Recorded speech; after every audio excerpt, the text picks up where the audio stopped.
I'll do what I usually do, but we'll say hi first. Ha ha hi, ha ha hi. And now I'm going to look up our videos and see whose turn it is to read. I Sounds like a feel like plan. I read last time because I don't remember arting last time. You know what I'm saying? But Maybe. oh yeah, let's search. Um, A long expected while you're autopsy. searching, Holy shit!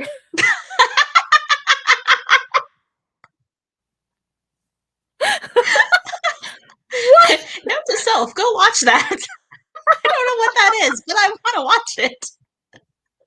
I need to know. Oh. How long expected can an autopsy be before it's more of a a, a goop situation? Right? Or an archaeological dig. Oh, that's the one where we are. Shoot. Where's the last one? Videos. Hello, videos. Uh, how come there's only one? You gotta go to live, not videos. Oh. Oh, because we never edited any of these fuckers. Nope. Streamed 2 weeks ago. All right, let us listen. Who is doing what?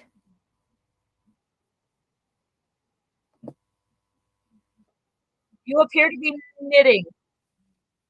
Okay, so it's my turn to read. Let me get my book. Okay.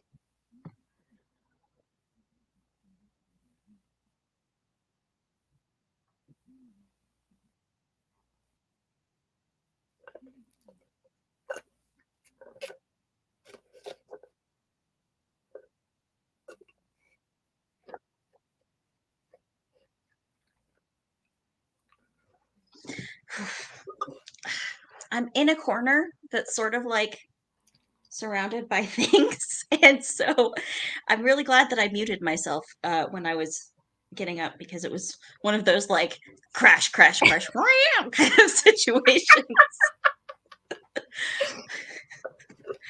Okay. Now we're gonna have to find where we were. Okay, before I Oh, I get to found where it. we were. Nigard. Sorry, miser. What? We were at the point where Aragorn's like, to give thus to Gondor the fairest thing in your realm. You are no miser. Check. Okay, well, let me find that. I think that's in many partings. Yeah, that sounds familiar. Wish me joy, my liege lord and healer. I have wished thee joy since first I saw thee. It heals my heart to see thee now in bliss. Awesome. Okay, before I get started, can I tell you about my crafting experience slash fail? Yes. So, someone that I follow on Tumblr made a patchwork like 1800s dressing gown, and I was like, I want one of those. Yeah. So I was like, I want to make it as a smoking jacket. I'm gonna get a historical smoking jacket pattern and like see if I can, just make like a mock-up, right? So I get a pattern. I get it, and it's like a PDF pattern. So you go to the print shop to get it printed out. So I got it printed out and took it home. And I started taping it together, which takes fucking ever because it's a giant fucking pattern on 8.5 by 11 paper. And I had taped together, I'm gonna say about 20 sheets, maybe more.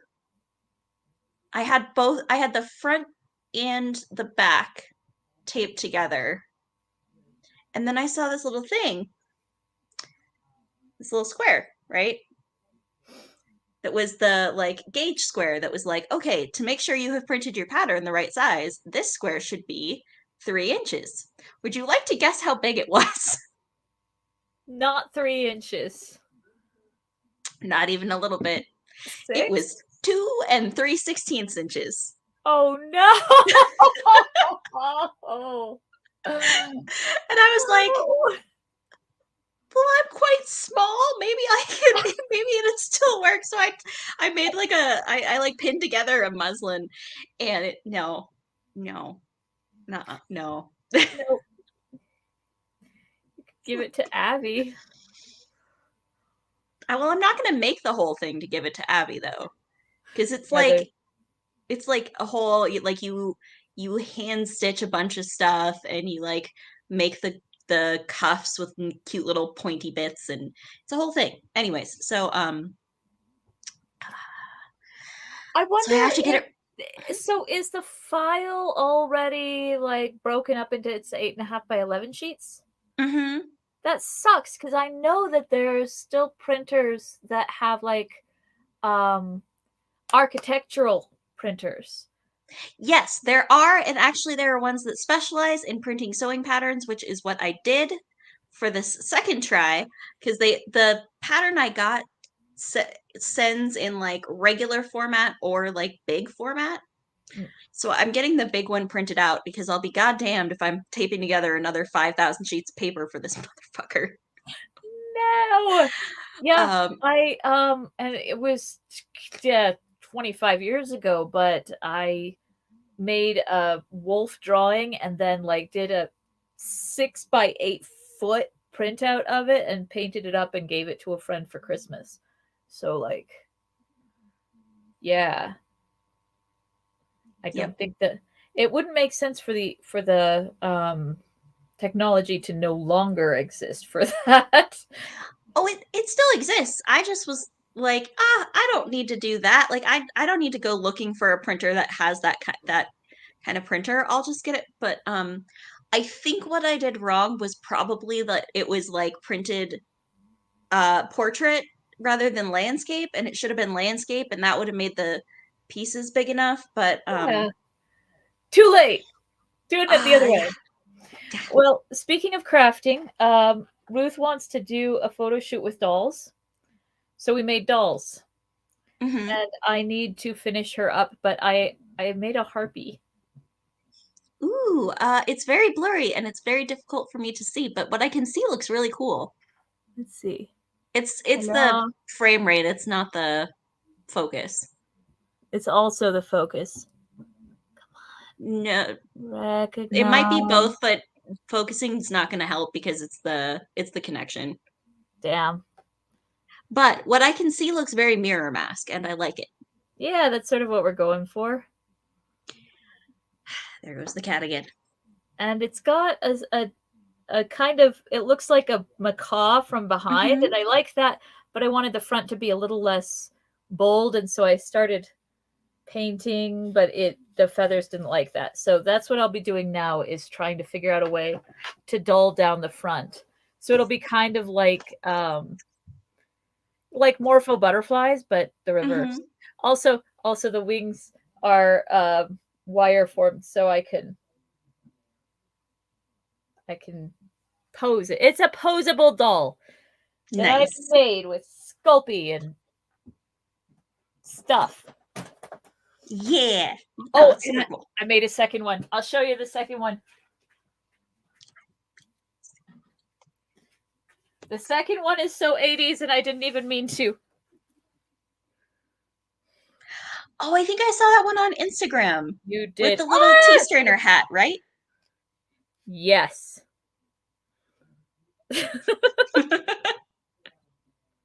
Ah! And I left a wire long so that I can just stick her in the sand and be like, Nice. good enough for me. Ow, ow, ow, ow, ow, cat biting feet, cat biting feet. Oh, damn it. Emergency, emergency. Stop it, Junie. Well, ahem. Ahem. Ahem, ahem, ahem. Let's see how much I can get through in the next 17 minutes. Right? When the feast was over, those who were to go took leave of King Aomer.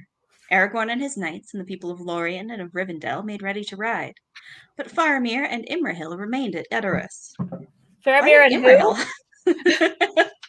Yeah, what's Imrahil doing there? Why do we care? He's that dude who's still there at like 2 a.m. when you're having a party and you have to be like, well, going to bed. You can't take a hint. Yep. Excuse me. And Arwen Evenstar remained also, and she said farewell to her brethren. None saw her last meeting with Elrond her father, for they went up into the hills and there spoke long together. And bitter was their parting that should endure beyond the ends of the world. At the last, before the guests set out, Eomer and Eowyn came to Merry, and they said, Farewell now, Meriadoc of the Shire and Holdwine of the Mark. Ride to good fortune, and ride back soon to our welcome. And Eomer said, Kings of old would have laden you with gifts that Owain could not bear for your deeds upon the fields of Munburg. And yet you will take naught, you say, with the arms that were given to you. This I suffer, for indeed I have no gift that is worthy. But my sister begs you to receive this small thing, as a memorial of Durnhelm and of the horns of the Mark at the coming of the morning.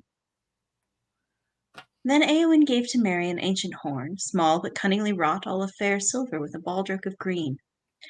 And Wrights had engraven upon it swift horsemen riding in a line that wound about it from the tip to the mouth, and there were set runes of great virtue. I have always wanted to make that out of foam and give it to Dominic Monaghan. I don't know if he reads it often enough to get it, but it would just... Wouldn't that be so cool? The only thing better would be if a metalsmith made it and gave it to him.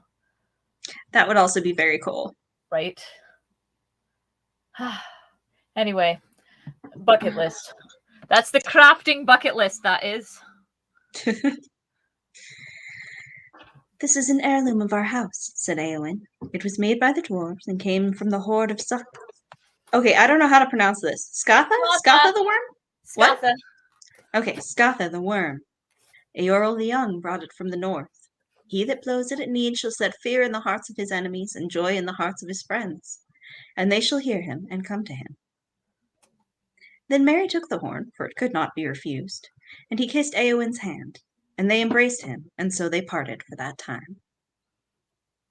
Now the guests were ready, and they drank the stirrup cup, and with great praise and friendship they departed, and came at length to Helm's Deep, and there they rested 2 days.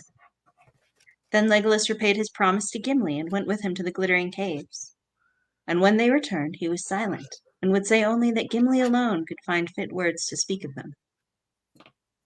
And never before has a dwarf claimed victory over an elf in a contest of words, said he.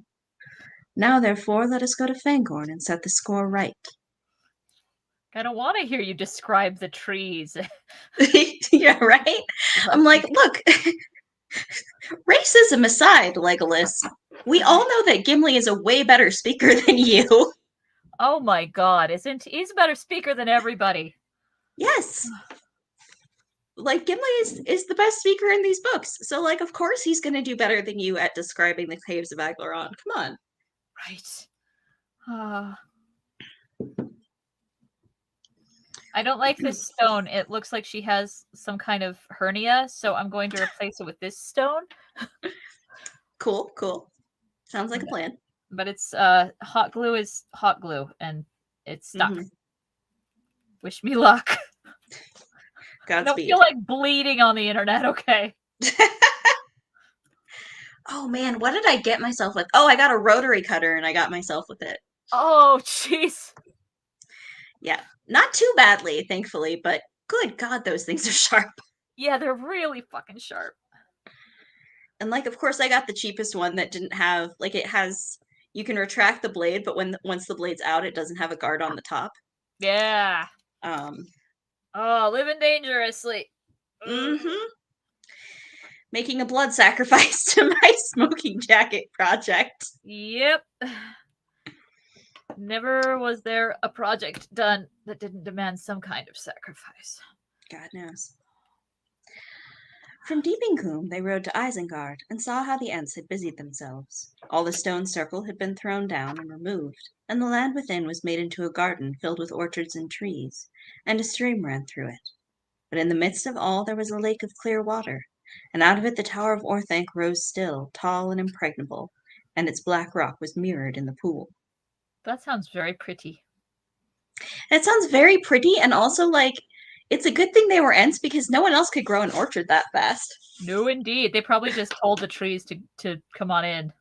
Pretty much, yeah, because it's been, like, what, like a month? Not even? Right? For a while the travellers sat where once the old gates of Isengard had stood, and there were now 2 tall trees like sentinels at the beginning of a green-bordered path that ran towards Orthanc. And they looked in wonder at the work that had been done, but no living thing could they see, far or near. But presently they heard a voice calling, "Hum hum," and there came Treebeard striding down the path to greet them, with Quickbeam at his side. "Welcome to the Treegarth of Orthanc," he said. "I knew that you were coming, but I was at work up the valley. There is much still to be done." I think this is a chestnut. What? I think this is a chestnut. It very well could be. Interesting. To my perspective, it is a brown blur. Yes, mine too. Oh no, that's not true.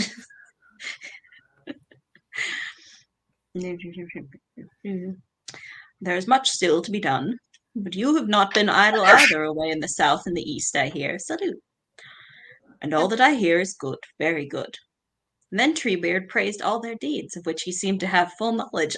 Thank you for not writing that out, Tolkien. We literally just read it. And at last he stopped and looked long at Gandalf. "Well, come now," he said. "You have proved mightiest, and all your labors have gone well. Where now would you be going, and why do you come here?" "To see how your work goes, my friend," said Gandalf, "and to thank you for your aid in all that has been achieved." Well, that is fair enough," said Treebeard, "for to be sure Ents have played their part, and not only in dealing with that accursed tree-slayer that dwelt here. For there was a great inrush of those evil-eyed, black-handed, bow-legged, flint-hearted, claw-fingered, foul-bellied, bloodthirsty, Morimaithesinka Hondo Well, got that all out in one breath. Since you are hasty folk, and their name is as long as years of torment, those vermin of orcs, they came over the river and down from the north, and all around the wood of Lorelin Doranan, which they could not get into, thanks to the great ones who were there. Here. He bowed to the Lord and Lady of Lorien, who are here. Yeah. I was hoping you wouldn't catch that.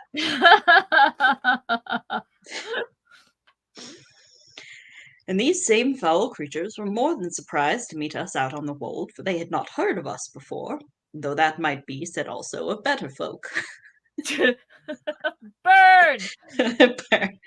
And not many will remember us, for not many escaped us alive, and the river had most of those.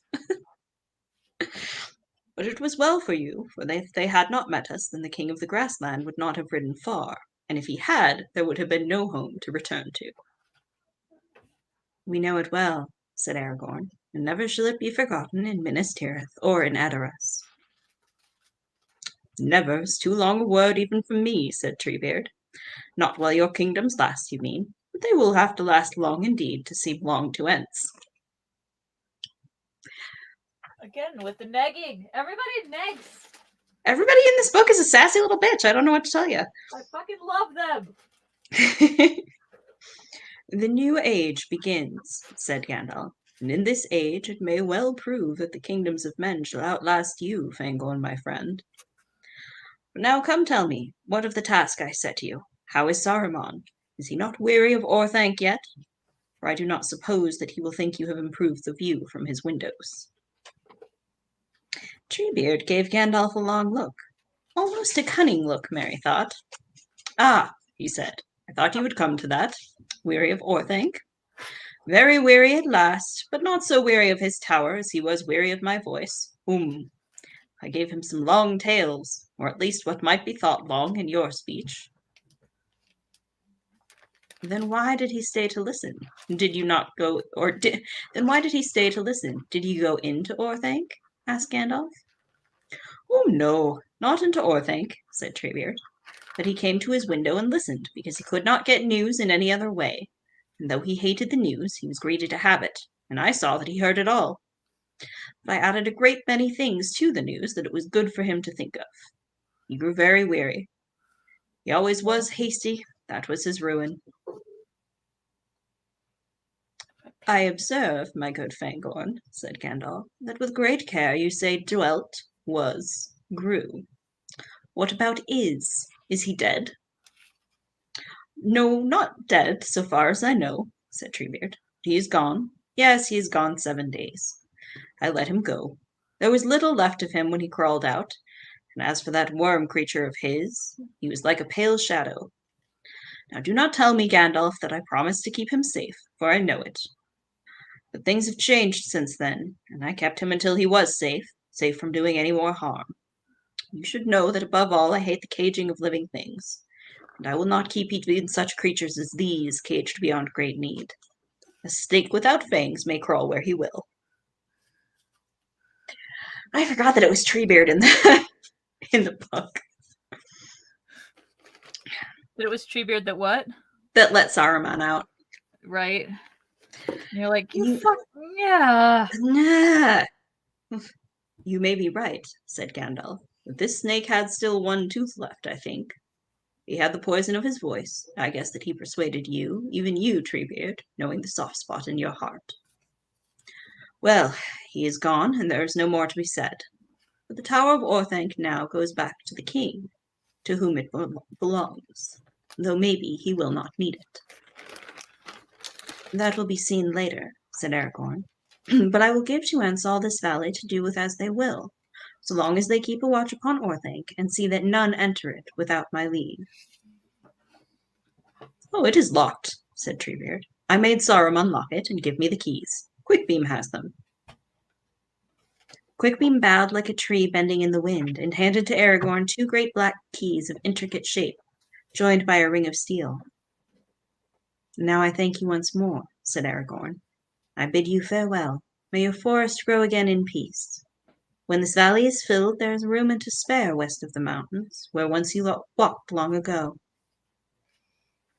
Treebeard's face became sad. Forests may grow, he said. Woods may spread. But not Ents. There are no Entings. Yet maybe now there is more hope in your search, said Aragorn. Lands lie open to you eastward that have long been closed. But Treebeard shook his head and said, It is far to go, and there are too many men there in these days. But I am forgetting my manners. Will you stay here and rest a while? And maybe there are some that would be pleased to pass through Fangorn Forest, and so shorten their road home. He looked at Celeborn and Galadriel. But all save Legolas said they must now take their leave and depart either south or west. Come, Gimli, said Legolas. Now by Fangorn's leave I will visit the deep places of the Entwood, and see such trees as are nowhere else to be found in Middle-earth. You shall come with me and keep your word, and thus we will journey on together to our own lands in Mirkwood and beyond. To this Gimli agreed, though with no great delight, it seemed. Fine! Here then at last comes the ending of the Fellowship of the Ring, said Aragorn. And yet I hope that ere long you will return to my land with the help that you promised. We will come, if our own lords allow it, said Gimli. Well, farewell, my hobbits. You should come safe to your own homes now, and I shall not be kept awake for fear of your peril. We will send word when we may, and some of us may yet meet at times. I fear that we shall not all be gathered together ever again. That's kind of a depressing place to leave it, but there you have it. Damn it.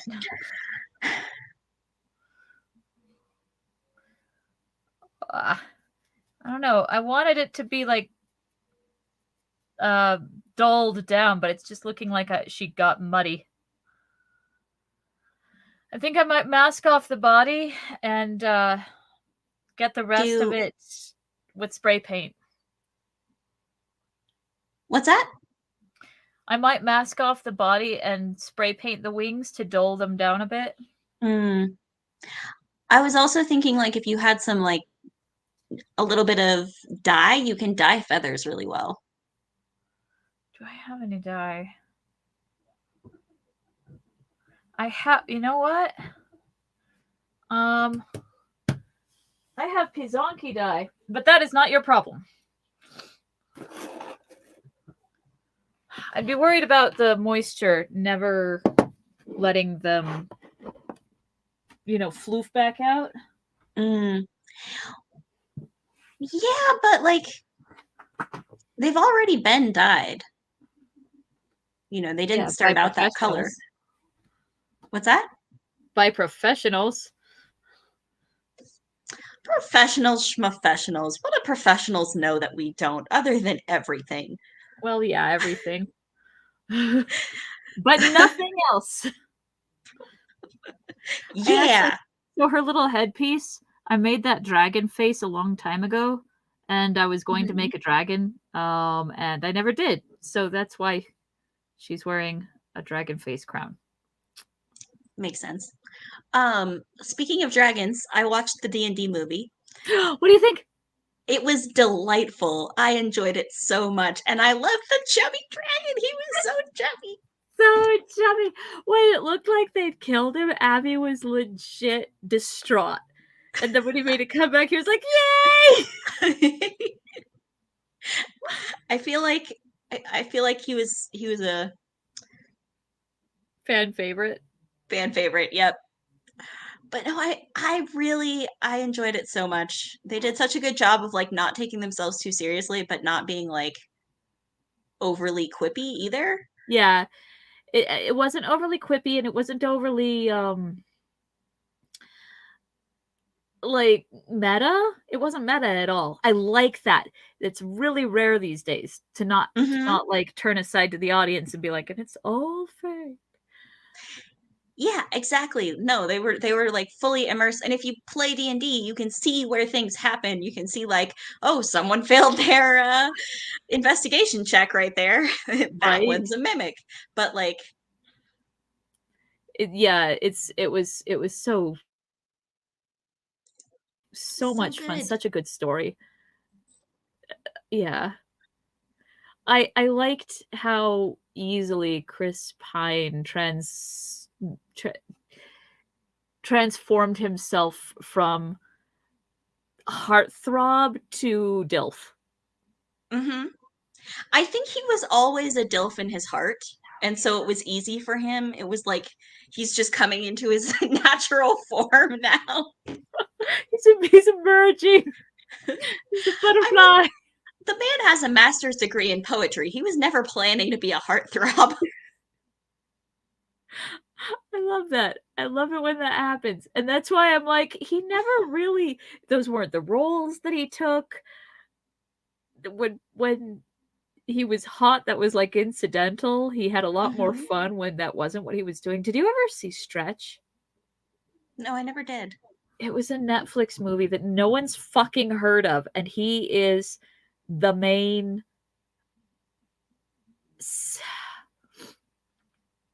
the main antagonist. How do I put it? It's about a stretch limo driver. The movie is about a stretch limo driver who's tired and grumpy. And he takes a fare because like they're for rent, and it's like the wealthiest man in the world, and that's Chris Pine. And all he wants to do is have like the wildest night in the world. But then, like, as they have this wild night, it transpires that he's also kind of evil and like has a megalomaniacal plan, and it's so weird and so good. Like, he enters the movie by parachuting in naked, and so the first you see of him is his ass cheeks hitting the windshield and then sliding sideways. And making that like squeak sound. And later he's at a costume orgy, and what he's wearing is kabuki makeup and kabuki makeup. Like, Oh man. he's so fucking charismatic and so fucking evil. I cannot recommend this movie enough. No one's ever heard of it. Um, Ain't that yeah, always the way? Well, I will have to check it out. And on that note, I will have to do other stuff. But likewise. Gotta go sing happy birthday. Well, give her a happy birthday from me too, and love to everyone, and I will talk to you soon. Okay, cuidado. Mi amas! Mwah.